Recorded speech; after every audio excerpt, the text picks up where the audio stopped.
After 8 years of trying and failing,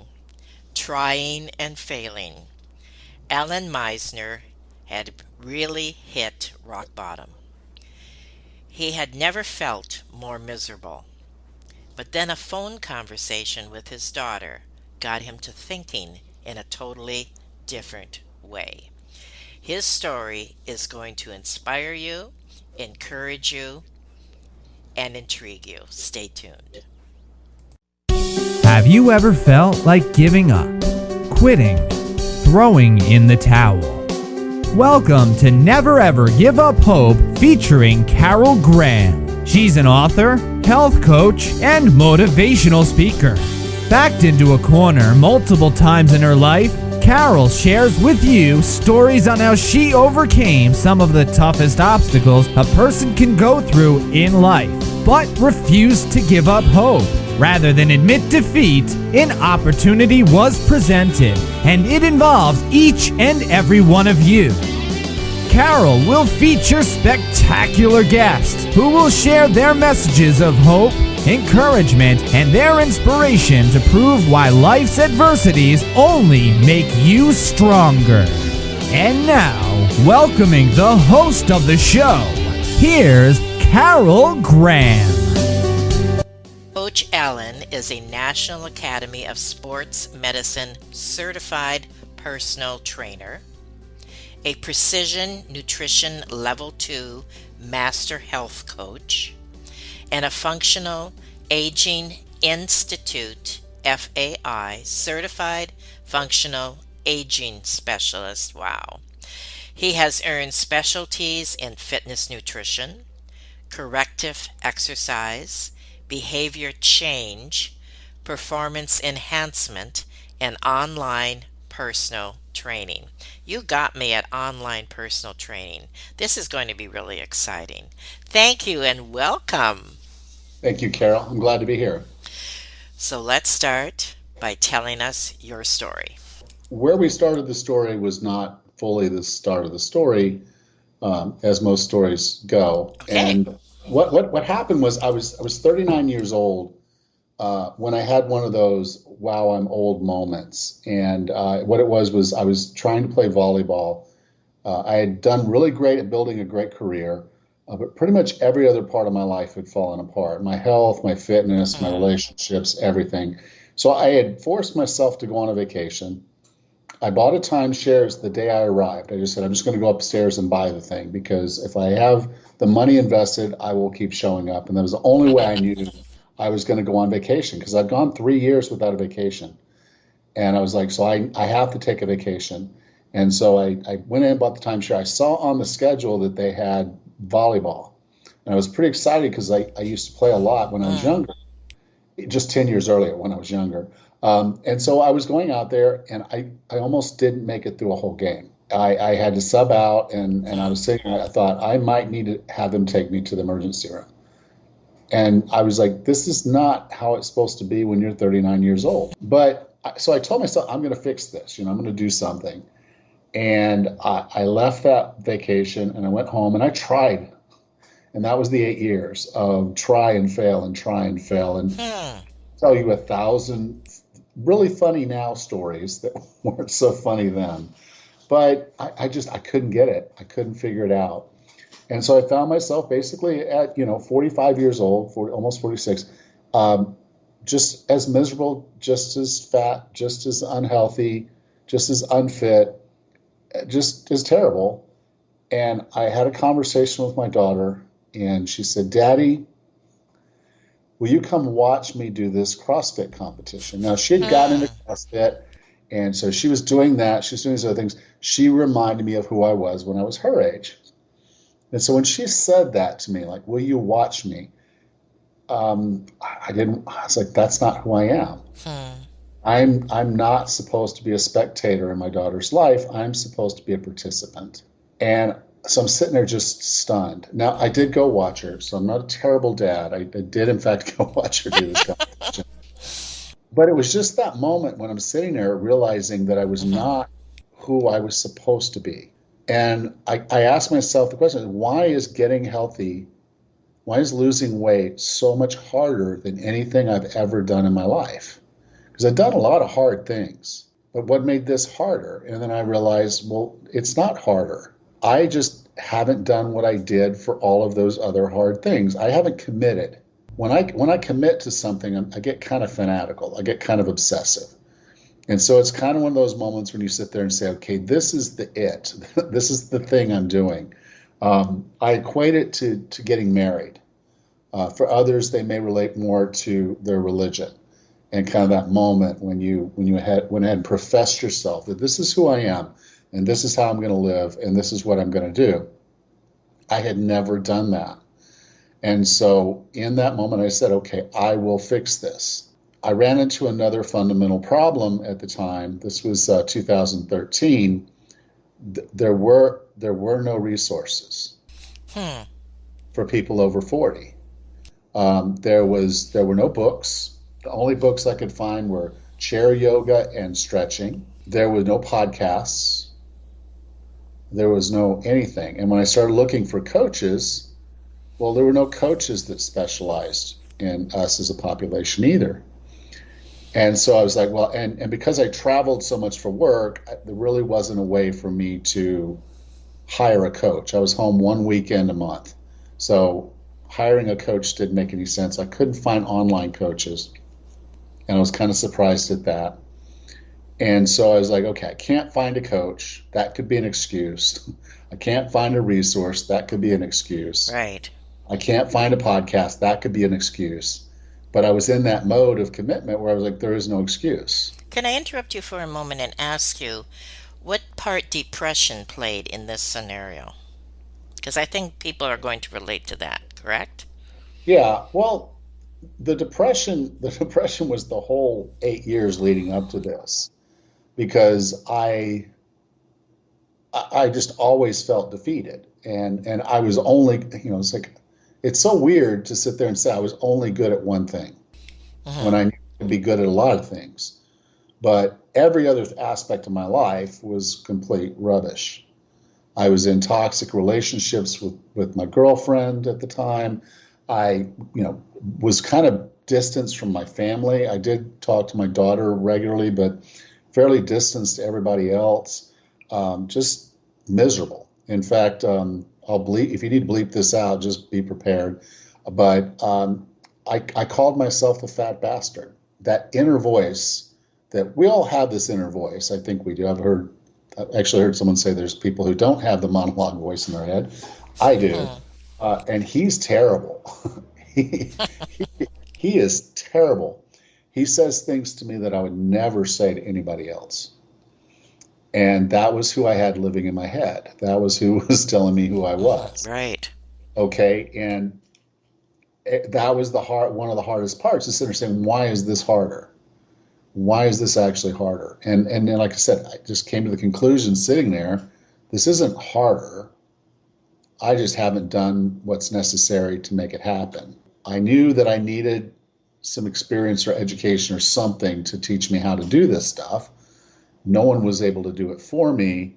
So that's why I got certified. A lot of the certifications that you read out at the beginning were not with the intention that I would ever train anybody else. Really?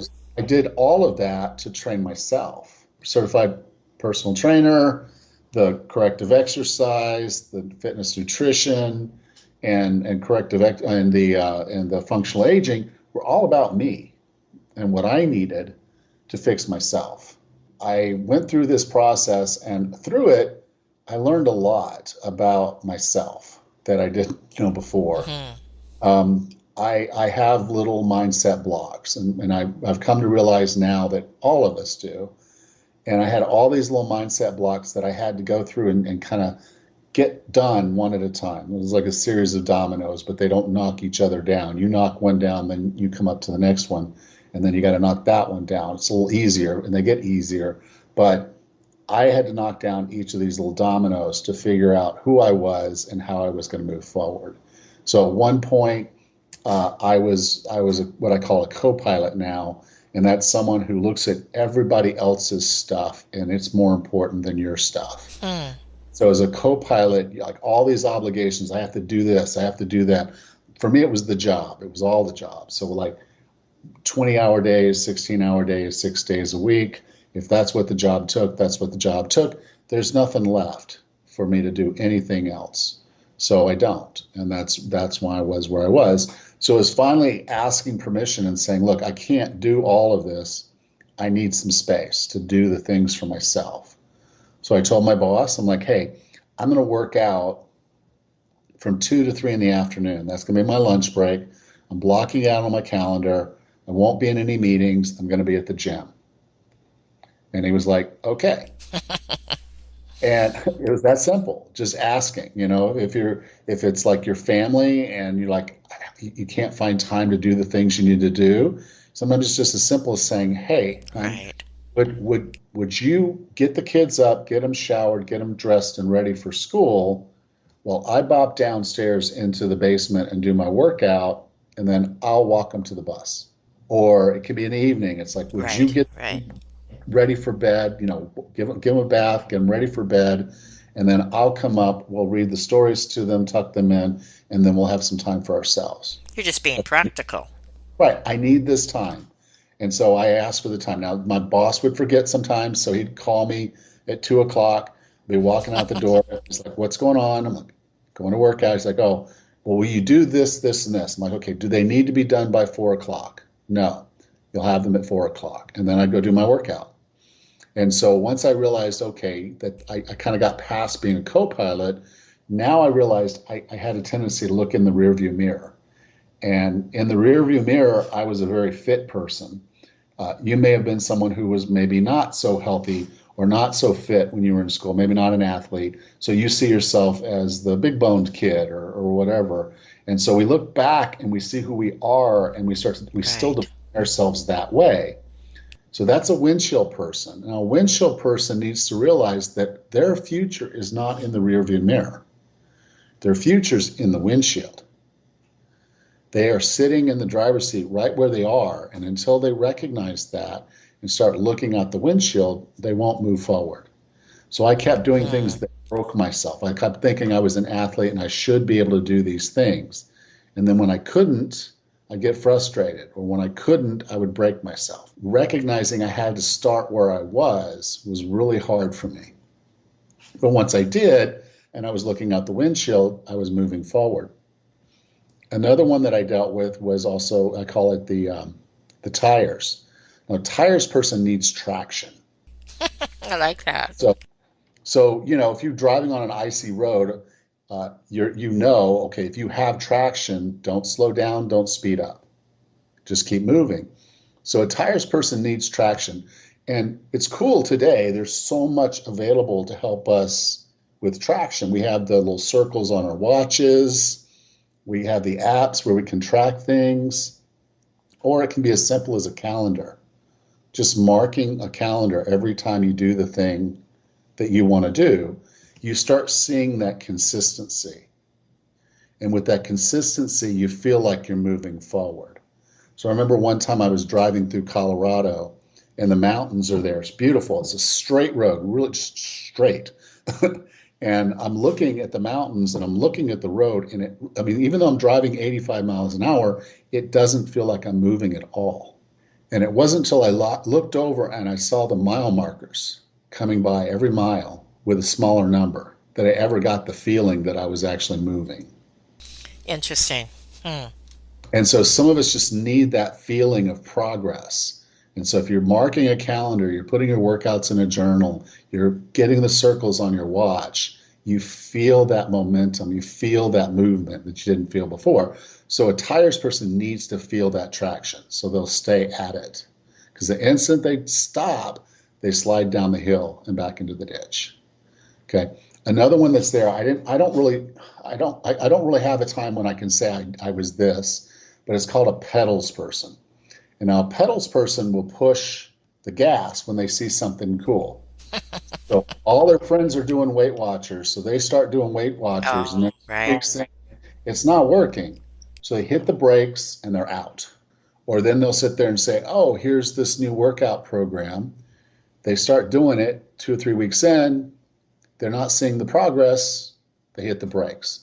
If you've ever been in your car and tried to hit the gas and the brakes and the gas and the brakes and the gas and the brakes, you're going to aggravate everyone else in the car and you're not going to go very far. What a pedals person has to do is realize their tendency to hit the brakes and stop themselves. Set a rule for yourself at the beginning and say, I'm going to try this. This is a legitimate thing. This is not some fad. It's not like the carrot soup diet or something. This is a cabbage soup diet. This is a real thing. This is the Mediterranean diet, or I'm going to do this workout program and I'm going to commit to 6 to 8 weeks. Because 6 to 8 weeks is enough time for you to begin to see the results on the outside. So if you find yourself being a pedals person that keeps pivoting and trying the new things, find one thing that makes sense, put your foot down on the gas, and avoid taking your foot and putting it on the brake. Just keep going. Give yourself at least 6 to 8 weeks to see that it's working for you. And if someone is not disciplined, what's your word to help encourage them? Okay, well, I don't like the word discipline because the word Okay. discipline means to punish, and we don't punish ourselves, okay? There's a whole way of setting up accountability for yourself. The easiest, set up motivation for yourself. The easiest way is accountability because you can hire a coach or you can join a group. So that's why I was saying, if a group of you are going to go do a class or do something, do it as a group, do it with a coach, have somebody there that's going to hold you accountable. That's going to give you the initial motivation to get going. And then over time, you want to begin to build self-efficacy because self-efficacy is where the real magic happens. So at the leader level of accountability, of self-efficacy, is where you're just making it easier to do the things that you want to do and harder to do the things you don't want to do. So here's an example. Let's say I like to snack at night, right? Okay, and I love these cookies and I have them in my cupboard. And every night I go in and I start eating them, even though I don't want to. So, I want to lose the weight. I don't want to do this, but they're in my cupboard. So if I were to remove them from the cupboard and not have any more of them in there, then I would be adding friction, making it harder to do the things I don't want to do, eat the cookies. If I say I want to be working out, then maybe I make sure that my bag is packed the night before and by the door so I don't forget it on my way out. So there are ways to make it easier for yourself to do the things you want to do and harder to do the things that you don't want to do. And then over time, what happens with self-efficacy is we begin to build habits Right. That's and good. values. Now, that's where the magic happens because then we begin to identify as the individual that does those things. So an example would be someone who says, okay, I'm going to start walking, and they bring a friend along and they're going for their 30-minute walks. They start adding a few jogs, let's jog to that fence post, let's jog to that stop sign. And now they're doing a little bit more jogging than they are walking. And they agreed, hey, let's go do this 5K that's coming up. And they sign up for it. They have a good time. They got the t-shirt. They enjoy themselves. And now they go back and say, okay, what's the next run? What's the next thing we can do? Now they're buying a better pair of shoes. They're buying the shirts. They're buying the water bottles. And they consider themselves a runner. They identify as a runner. And what do runners do? They run. So in the morning, when the alarm goes off, it's not weird that they roll out of bed, get themselves ready, put on their shorts, put on their shoes, and they go for a run. It's just who they are and what they do. So if you're struggling with motivation, start with accountability and then begin to start building that self-efficacy so it becomes automatic. Anyone who follows the word discipline, what they don't recognize is a lot of the people who are truly disciplined or say that we recognize as disciplined, they went through this process long ago. They don't even necessarily remember doing it. So it's the guy who walked in the gym at the age of 14. And he went in with his buddies. So he had accountability. There was a mentor guy there that was teaching them things. They started going in and they started making my class schedule in college was built around my gym time. That's what I'm talking, self-management. And then I began to identify as one of the gym rats. And so it never occurred to me that I wouldn't be lifting weights each afternoon when I was younger. And so when you can do that, you see how they had all those things when they were younger, and they never stopped doing it.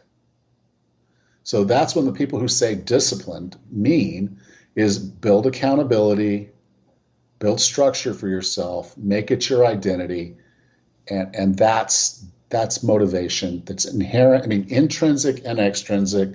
It's coming from outside of you with the accountability. It's coming from inside of you with self-management and your identity, and that makes it so much easier. Now, in the end, I found myself on the last one of the mindsets, 5 mindsets that I've identified, and this was the Atlas. When I talk about the Atlas is not the Greek god holding up the earth. This is the paper atlas we used to have when we were younger. Right. You can still buy them on Amazon, but don't be looking for them in a gas station, because I haven't found one there in years.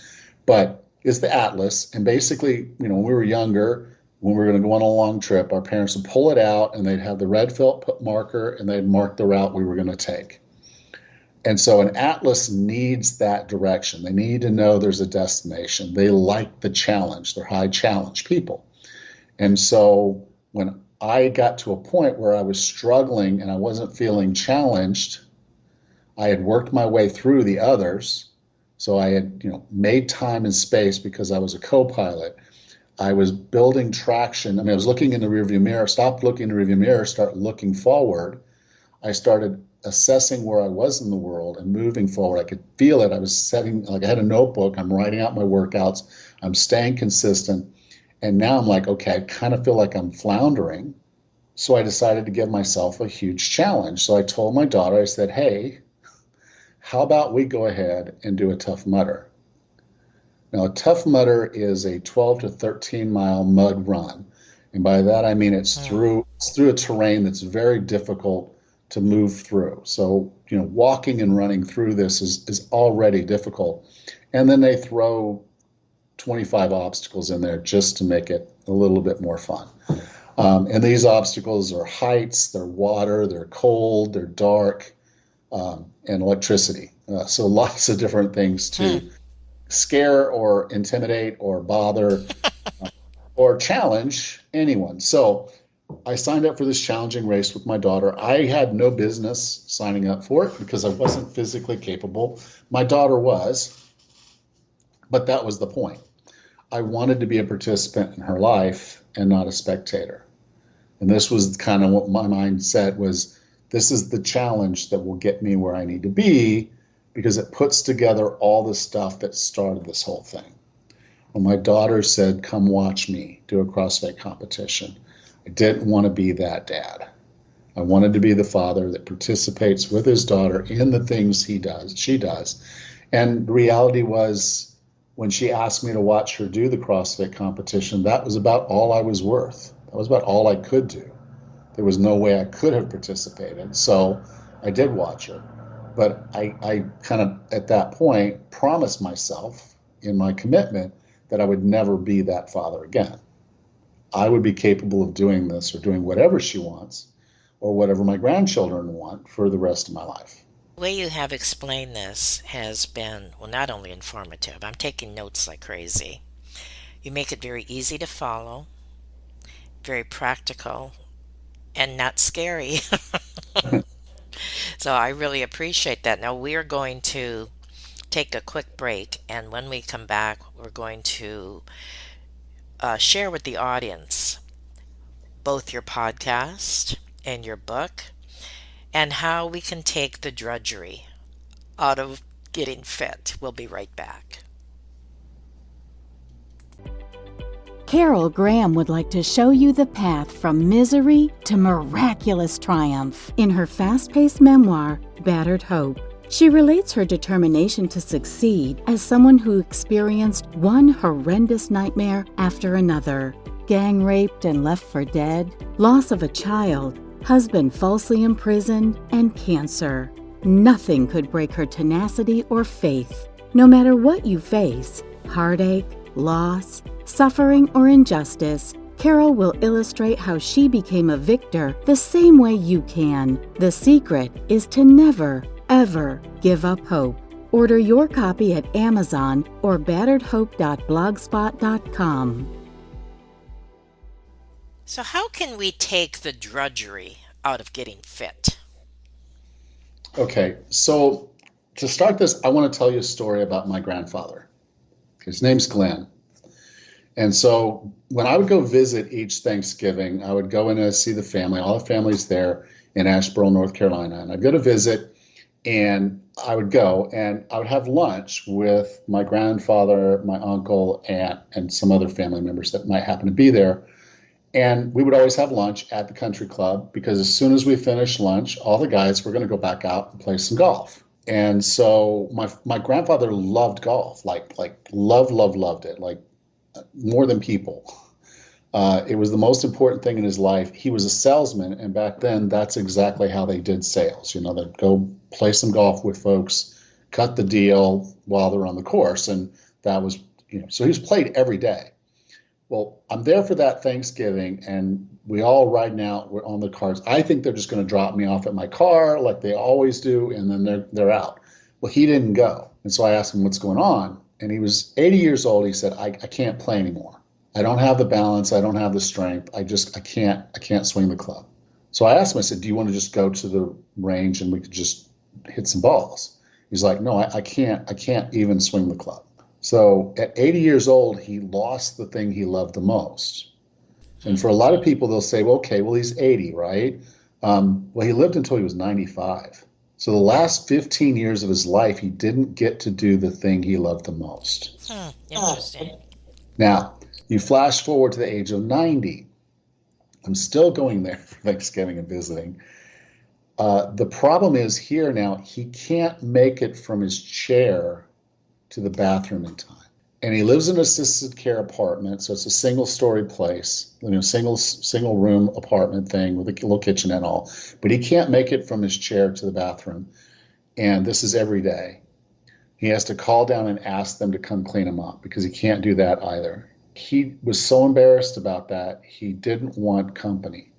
So for the last 5 years of his life, I didn't even get to see him. Now, the only reason I tell you that story is because he didn't do anything to stop that from happening either. So it was a choice, and we're all faced with a choice. Are we going to take care of ourselves to a point where we can live the life we deserve to live, or are we going to age out? And so I don't know about you, but I want to be able to wipe my own butt when I'm 105. I want to be able to do things that I enjoy doing for my whole life, not just until, I just age out.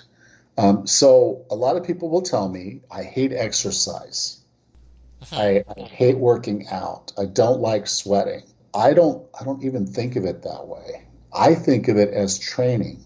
We're training to be the human beings we're supposed to be. That's good. So I had one client, and she told me that. She's like, I hate exercise. I don't want to do it. I'm like, okay, we won't do any exercise. Well, then we were talking. She said, well, when I walk to my car in the morning, out to my carport, I get winded. And I'm like, okay. Her name was Susie. Say, Susie, okay. So you get winded walking to your car in the morning. Here's what I want you to do tomorrow. Walk to your car. When you get to your car, I want you to do one lap around your car, and then you can get in the car and go to work. So she does that. I ask her how it went. She says, that was hard. I said, but you did it. She said, yeah, I did it. Do it again. So the next day she does it again. And the next day, so about 3 days in, I'm like, how is it? She says, it's getting easier. I'm like, cool. Do 2 laps. So within a few weeks, she's walking around the neighborhood 10, 15, 20 minutes at a time. Awesome. We didn't do any exercise. We trained. We trained her body to have the stamina to do something that she was supposed to do. So be it opening your own pickle jar, be it if a family member were to collapse and you needed to be able to pick them up and get them into the car, be it anything for yourself. I want to have the independence, the capabilities, the ability to be there for everyone around me. And, like I said, when I was younger, I think I did an ultra marathon when I was 29. I did that Tough Mudder with my daughter when she was, in her 20s. I don't know what they're going to be doing in their 20s. Both our daughters just got married a couple years ago, so there's probably going to be some grandbabies coming along in the next year or so, we guess. My wife hopes. Of course. But when they come, I want to be there. I want to be a participant, not a spectator. I Right. don't want to be sitting in a chair. Okay. I'm 58 years old. I should be able to get down on the floor and crawl around and play with those kids. When they go to the zoo, I don't want to be sitting on the bench asking them how it was when they come back out. I want to be running around the zoo with them. And when they're in their 20s and they're out there doing whatever crazy things they're doing, I'm going to be the crazy 80-year-old out there with them because that's the life I want to live. So don't think of it as exercise or drudgery or whatnot. You're training to get to do those wonderful, magical things that we call life. You are so inspiring. And as I said before, just the way you present it makes it sound challenging in a positive way rather than challenging in a negative way. And It's that, one of the most magical things. Here, I want you to think about this for just 1 minute, okay? We live in a human body. The human body is a machine. It's a biological machine that can take us wherever we want to go, do whatever we want to do. Okay, this machine, if we treat it right, if we give it what it needs, can heal itself. absolutely. There's Yep. not another machine out there like this. There's not you can't buy a car, you can't buy any other machine, anything That's else like right. this out there. Your body can heal itself if you give it what it needs. Your body can improve, get stronger, get faster, get more stamina, can just improve if you give it the right things, do the right things. There's not another machine like that in the world. It is such a fantastic gift that we've been given, and we have an opportunity to make it better every single day just by doing simple things, not hard things, just simple things that are just slightly outside our comfort zone. And if we consistently do that, our body will get better, it will get stronger, it will get faster, we'll have more stamina, and we'll have more life. Not just a longer life, but a better life. So well stated. That's awesome. So tell us about your podcast. It is the longest and largest running health and fitness podcast for people over 40. Very impressive. Tell us about it. As I said, there was nothing out there. And then I fixed myself. I say fixed myself, but I got to a point where I was very confident and comfortable with where I was.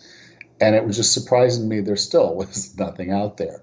And I was like, I really can't believe that all the boomers went through and turned in their 40s and nobody did anything for us.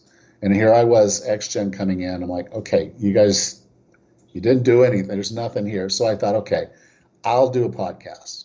And initially I was going to just train a couple friends on the side and just do that.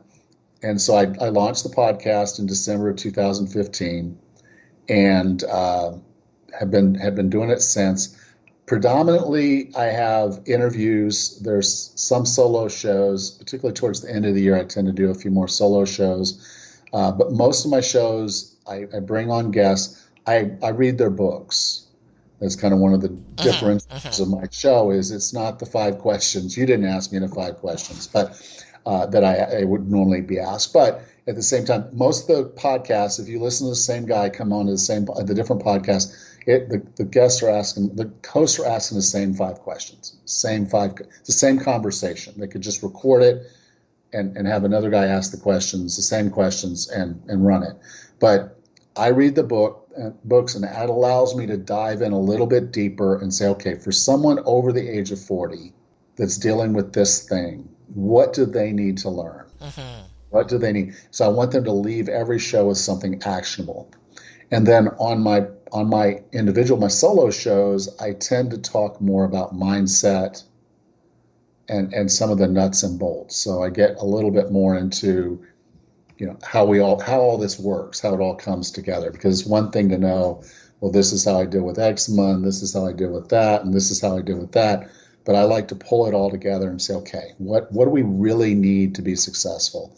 And so a lot of that comes out of my solo show. So I have one show a week now. I think episode 668 goes live today. So yeah, I've been doing this for a while. And what about YouTube? Is that do they cross over? It does go over to YouTube. What it does is through my platform, it basically just takes the logo, longer version of the logo, and it puts the audio behind it and puts it out there as a video. YouTube doesn't do audio, so that's how they get past it. I've started doing little bits here and there that are a little different, and some of that's out on YouTube. But yeah, it's basically just the podcast with the cover art. But it does well. There's still people finding it out there and listening, so it's touching people and helping them, which is what I'm after. Exactly. And what about your book? So when I got laid off from my corporate job, because I wasn't going to be a personal trainer, I was just going to help a few friends and do that on the side. But I got laid off a couple of years after that, and I decided I wasn't going back because things that I was learning about stress and everything else. I was okay. If I'm going to walk the walk, this is the next thing that has to go, because the stress is just as bad for me as if I were eating bad or smoking or drinking and doing all these other things. I can have less stress in my life if I don't go back. So I didn't go back. And as a part of that, I decided I would sit down and write a book to kind of chronicleize a lot of the ideas I have about how to make health and fitness work. So it's called The Wellness Roadmap, straightforward guide to health and fitness over 40. And basically, it's kind of talking about my path and how I got there. But at the same time, really kind of emphasizing that you've got to do that pre-work with the mindset and get yourself straight, make the commitment, know why you're doing this, set good goals, and then drive through. And so it's basically just kind of that. It's just roadmap. How do I get myself healthy and fit? Just follow the roadmap. In summary, what about those people that feel they're stuck? Well, you'll remember I told you this human body, this wonderful gift, it's yours. Okay. There are resources today. That's one of the magical things that, a lot of people will get upset. They'll be like, I was doing this and now everybody else is doing this. But I welcome it. There are tons of coaches now that are coaching online to do 40 plus fitness, 50 plus fitness, and 60 plus fitness. And I think that's wonderful. I'm so for it. But the reality is we are there. There are resources. And so no matter where you are in the world, no matter what you're going through, I was traveling 90% of the time. That could have been an excuse. There were no resources. That could have been an excuse. So if we want to not make excuses and actually get it done, we are out there. So if you're really struggling to get started, just as I said, accountability can be a key part of this, knowing what to do, not breaking yourself. I'm available as a coach, 40plusfitness.com. And again, it's a function of getting started, but getting started in a smart way. So a lot of people say, just start. I'll say, no, start smart.